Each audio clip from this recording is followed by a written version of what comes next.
যে কোনো পরিবারের কাছে টার্ম ইন্স্যুরেন্স কিন্তু কোনো বিলাসিতা নয়।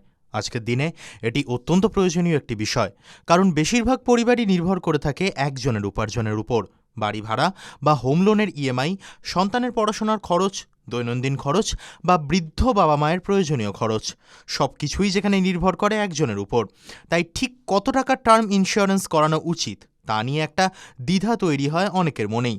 যদি কেউ কম অ্যামাউন্টের বীমা করান তাহলে কিন্তু ঝুঁকি বেশি, আর কেউ বেশি অ্যামাউন্টের বীমা করালে গুনতে হয় বেশি প্রিমিয়াম।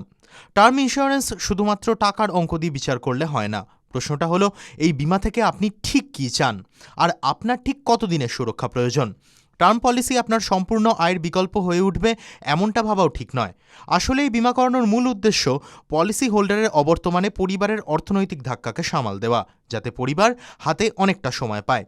অনেক বিশেষজ্ঞই বার্ষিক উপার্জনের 10 বা 15 গুণ কভার নেওয়ার পরামর্শ দেন। বিষয়টা খুব সহজ মনে হলেও এতে বাস্তব জীবনের কোনো স্পষ্ট ছবি আসলে ধরা পড়ে না।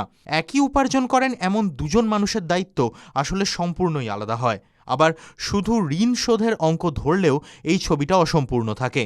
ফলে এই টাকার সঙ্গে কোনো ব্যক্তির না থাকাকে তুলনা করা যায় না। যেসব পরিবারে একজনই উপার্জন করেন সেই ধরনের পরিবারের দিক থেকে ভাবা হলে টার্ম পলিসির বিষয়টা অনেক বেশি কার্যকর।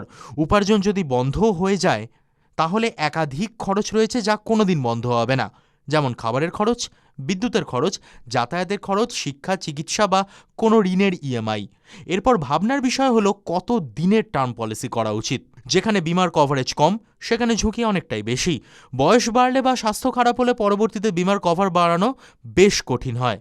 আবার প্রয়োজনের বাইরের কভারেজ নেওয়া হলে দিতে হয় বাড়তি প্রিমিয়ামও। ফলে এখানে প্রত্যেক পলিসি হোল্ডারের লক্ষ্য সঠিক অঙ্ক নয়, বরং হওয়া উচিত ভারসাম্য। এমন এক কভারেজ নেওয়া দরকার যা কোনো বাড়তি চাপ ছাড়াই জমা করা যায় এবং জীবনের বদলগুলোর সঙ্গে যা পর্যালোচনা করা যায়। কোনো টার্ম পলিসি আসলে ভয়ের নয়, পরিবারের প্রধান উপার্জনকারীর একটা দায়িত্বের প্রতিফলন, যা সঠিক সময় পরিবারের অর্থনৈতিক সমস্যাকে সামাল দিয়ে দেবে। TV9 Bangla digital.